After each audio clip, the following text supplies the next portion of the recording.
आप लोगों को बताया कि किस तरीके से सहकारिता विभाग को पूर्व की सरकारों ने लूट का अड्डा बना दिया था, भ्रष्टाचार का अड्डा बना दिया था और जिधर नगर जाती थी वहां पर कोई न कोई मुर्दा गड़ा हुआ होता था।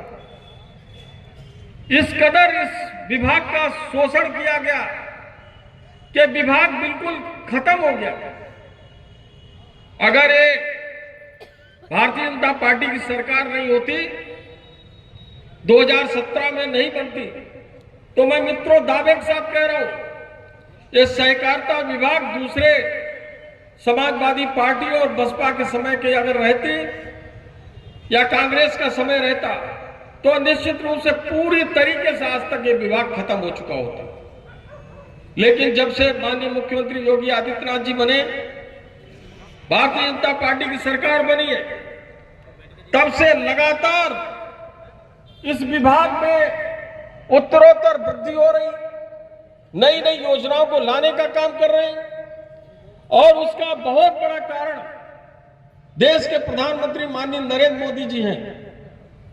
उन्होंने केंद्र में एक नया सहकारिता विभाग गठित किया है और उनकी गंभीरता इसी बात से समझ में आ जाती है कि कोऑपरेटिव को लेकर वो कितने गंभीर और संवेदनशील है माननीय प्रधानमंत्री जी, कि उन्होंने जब सहकारिता मंत्री बनाने की बात सोची तो देश के सबसे सक्षम और ताकतवर नेता माननीय अमित शाह जी को इसकी जिम्मेदारी देकर एहसास कराया कि सहकारिता को आगे ले जाना है। बिना सहकारिता के इस देश का उद्धार नहीं हो सकता, बिना सहकारिता के इस देश की अर्थव्यवस्था नहीं बदल सकती। और माननीय प्रधानमंत्री जी को यह है जानकारी, समझ है कि अगर देश को $5 ट्रिलियन की इकोनॉमी बनानी है तो उसमें सहकारिता की बहुत बड़ी और महत्वपूर्ण भूमिका होगी, तभी यह जल्दी से बन सकता है। माननीय मुख्यमंत्री योगी आदित्यनाथ जी को अगर प्रदेश में $1 ट्रिलियन की इकोनॉमी है बनानी है तो सहकारिता के बिना इस लक्ष्य को हम जल्दी प्राप्त नहीं कर सकते। इसलिए सहकारिता के ऊपर हमारी केंद्र की सरकार, हमारी प्रदेश की सरकार लगातार उस पर ध्यान दे रही है।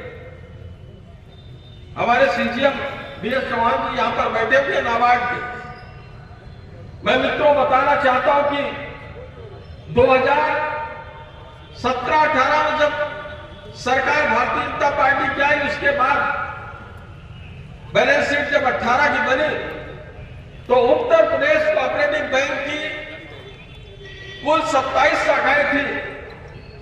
आपको जानकर आश्चर्य होगा, उन 27 शाखाओं में से 26 शाखाएं घाटे में थी, केवल एक शाखा प्रॉफिट में थी लगभग। धीरे धीरे उसमें वृद्धि हुई। जब 5 साल बाद चुनाव हुआ, मैंने इस व्यवस्था में सहकारिता मंत्री बना तो मैंने पूरा हिसाब किताब निकलवाया, भाई कहां क्या स्थिति चल रही। तो उत्तर प्रदेश कोऑपरेटिव बैंक के बारे में बताया गया कि साहब अब हमने इसमें गुणात्मक सुधार कर लिया है। तो देखा कि किस तरीके सुधार हुआ है। तो जो 26 ब्रांच घाटे में चल रही थी उसमें सुधार करके 27 में से 20 को प्रॉफिट में ले आए, केवल 7 ब्रांचेस जो है घाटे में रह गई। मैंने आने के बाद 27 के साथ 13 और नई ब्रांच खोली। अब प्रदेश में उत्तर प्रदेश कोऑपरेटिव बैंक की 40 शाखाएं हो गई हैं। और आपको बताते हुए मुझे प्रसन्नता हो रही, हर्ष हो रहा है कि आज उत्तर प्रदेश कोऑपरेटिव बैंक की सभी 40 की 40 शाखाएं प्रॉफिट में, कोई एक भी शाखा घाटे में नहीं। जब हमने इस सहकारिता विभाग की जिम्मेदारी संभाली उस समय जिले प्रदेश की 50 जिला सहकारी बैंक ऐसी थी, उसमें से 16 जिला सहकारी बैंक पूरी तरीके से भयंकर एनपीए और पूरी तरीके से जो नाबार्ड है, आरबीआई है, उसके नियमों का पालन नहीं कर पा रहे थे। उसके कारण 16 जिला सहकारी बैंकों पर आरबीआई ने ताला लटकाने की योजना बना दी। पूरा नोटिस पे नोटिस, और आज बंद होंगी कि कल बंद होगी, पूरा बंद होने की कगार पे थी। हमने अधिकारियों को लगाया कि भाई किस तरीके से व्यवस्था आप संभाल रहे हो, और धीरे धीरे उस व्यवस्था को परिवर्तन किया। माननीय मुख्यमंत्री योगी आदित्यनाथ जी से बात की मैंने कि महाराज जी बहुत बुरी परिस्थिति है, तो उन्होंने कहा कि इसको सुधारना है। जब भी कैबिनेट की बैठक हो आदरणीय जयवीर सिंह भाई साहब उसमें रहते हैं और ये हमारा साथ भी देते हैं। कोऑपरेटिव की भी जानकारी है, वहां कोई मेरा साथ नहीं देता है, केवल जयवीर सिंह भाई साहब कैबिनेट मेरा साथ देते हैं। मैं उनको धन्यवाद देता हूं कि वहां पर एक कोऑपरेटिव की वजह से साथ देते हैं। तो महाराज जी कहते थे कि 16 जिला सहकारी बैंकों में पैसा नहीं दिया जा रहा है, लगभग 20-21 लाख खातेदार है, किसान है, पूरे प्रदेश में मारे मारे घूम रहे हैं, उनकी कुछ व्यवस्था करिए। हमने वो सब व्यवस्था प्रदेश सरकार केंद्र सरकार से करके और सितंबर 2022 तक यानी सरकार के गठन के 5-6 महीने में सब व्यवस्था सही की। माननीय मुख्यमंत्री जी ने जब दूसरी बार कैबिनेट में कहा कि मैंने कहा कि महाराज जी मैं इसको ठीक कर रहा हूं। तीसरी बार जब उनके आवास पर मैं मिलने गया तो कहा कि वो 16 जिला सहकारी बैंकों क्या हो रहा है। मैंने कहा महाराज जी आप 3 बार मुझको ये बात कह चुके हो, 2 बार कैबिनेट में और तीसरी बार आज यहां पर कह रहे हो। महाराज जी मैंने सब व्यवस्था कर ली, अब चौथी बार आपको नहीं कहना पड़ेगा। सभी 20 लाख खातेदारों का पैसा हम समय पर देंगे। जो भी खातेदार बैंक में आएगा वो वापस नहीं जाएगा। अगर उसका 2 लाख जमा है, 10 लाख जमा है, 20 लाख जमा है, उसको ऑन डिमांड पैसा दिया जाएगा। उसकी पूरी मुकम्मल व्यवस्था हो गई है। वही अधिकारी हैं, वही कर्मचारी हैं। इनामुर रहमान जी हैं, यहाँ पर काम कर रहे हैं। तमाम और भी अधिकारी कर्मचारी हैं, ये लोग कहीं दूसरी जगह भी काम करते रहते हैं। उन्हीं अधिकारियों ने कर्मचारियों ने काम करते हुए जिसमें जो डूबी हुई बैंकें थी, हरदोई, सीतापुर, सुल्तानपुर, जौनपुर, देवरिया, बस्ती, सिद्धार्थनगर, फतेहपुर और साथ ही साथ माननीय मुख्यमंत्री जी के जिले की बैंक गोरखपुर, माननीय प्रधानमंत्री जी के जिले की बैंक वाराणसी, ये सब डूबी हुई स्थिति में थी। वहां पर बहुत शिकायतें थी कि पैसा नहीं दिया जा रहा है।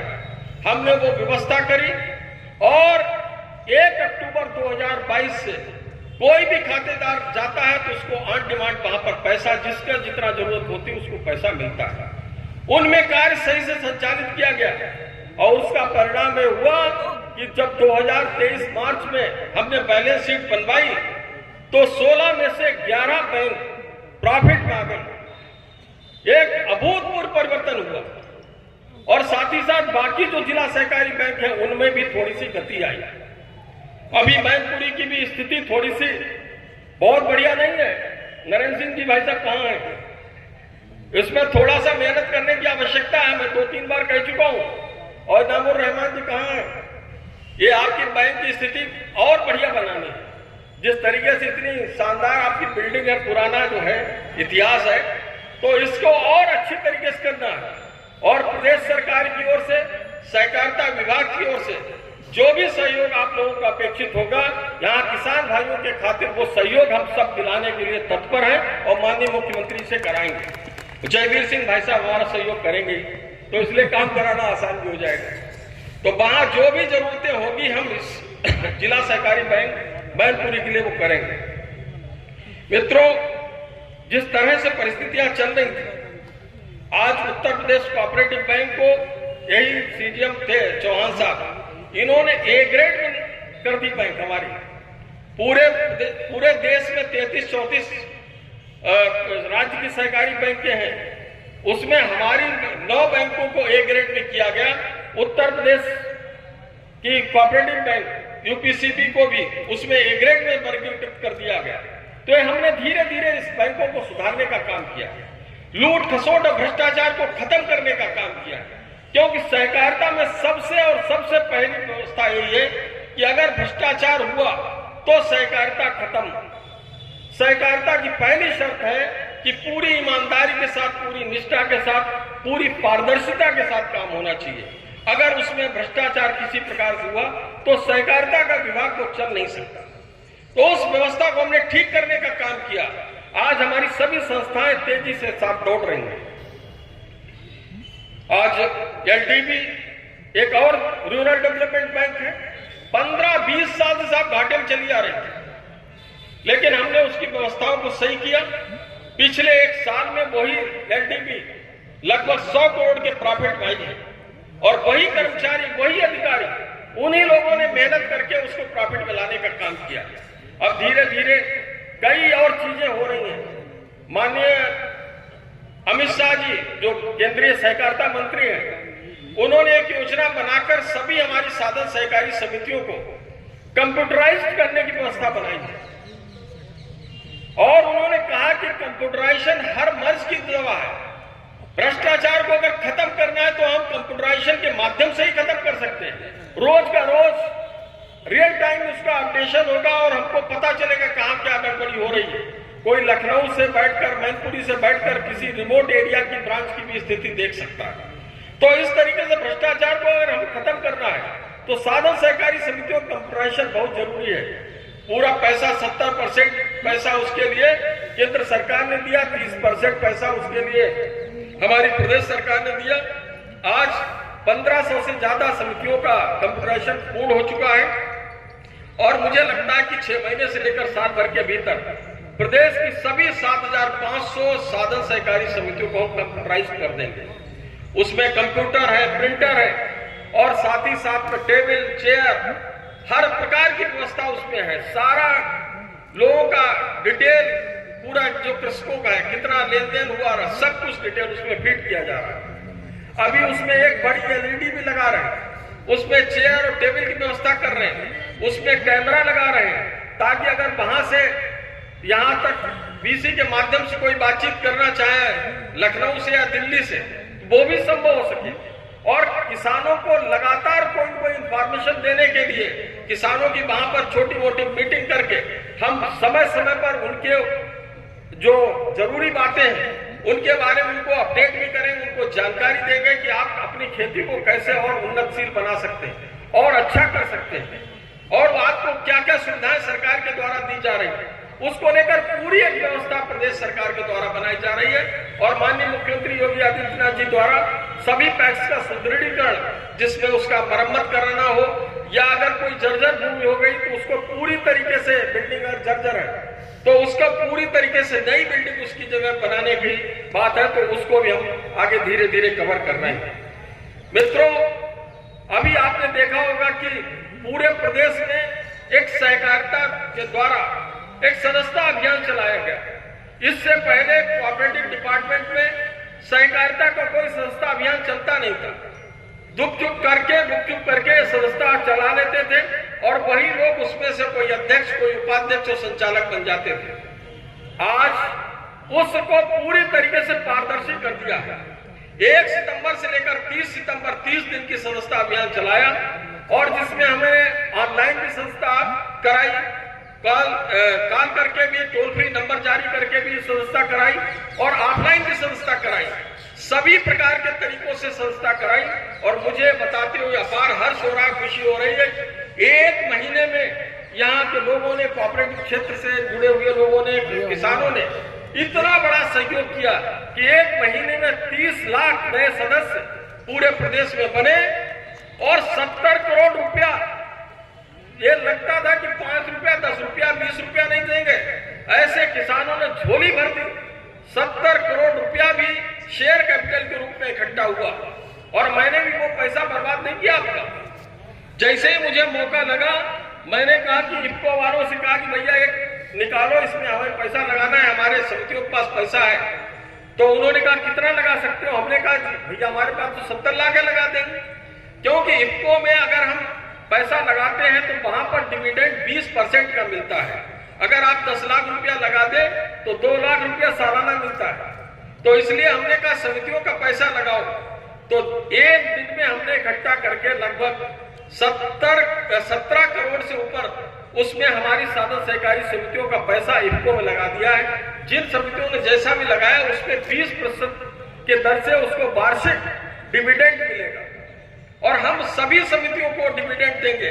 ये प्रॉफिट समितियों को अपने पास नहीं रखना है। जैसे एलडीवी ने 100 करोड़ प्रॉफिट कमाया तो 6 करोड़ 38 लाख रुपया हमने डिविडेंड के रूप में तुरंत बांटा किसानों के बीच।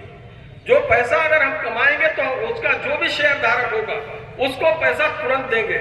और ये व्यवस्था बनाकर हम धीरे धीरे किसानों को एक उस व्यवस्था में ले जाना चाहते हैं। आगे आने वाले समय में हम दुग्ध के विकास के लिए समितियों का गठन करेंगे ज्यादा से ज्यादा, और मत्स्य की समितियों का भी ज्यादा से ज्यादा गठन करेंगे, ताकि पूरा एक कोऑपरेटिव सेक्टर किसानों के हित में काम कर सके। दुग्ध समितियां गठित करने के पीछे उद्देश्य है, मैं गुजरात में भी गया, वहां पर दुग्ध समितियों का बहुत अच्छा संचालन हो रहा है। किसानों को अगर गेहूं बेचता है तो साल में एक बार पैसा मिलता है, एक बार धान बेचने में पैसा मिलता है, गन्ना बेचता है तो साल में एक बार मिलता है, यानी कि 2 बार साल में ऐसा होता है जब उसको पैसा मिलता है। बाकी उस समय उसको थोड़ा सा टाइट हैंड रहना पड़ता है, तंग हाल रहना पड़ता है। तो हमने एक व्यवस्था बनाने चाह रहे हैं कि पशुपालन भी करें किसान हमारे भाई, और उसका जो है उसका 15 दिन पर, महीने भर में या हफ्ते भर में उसको दूध का पैसा मिलता रहेगा।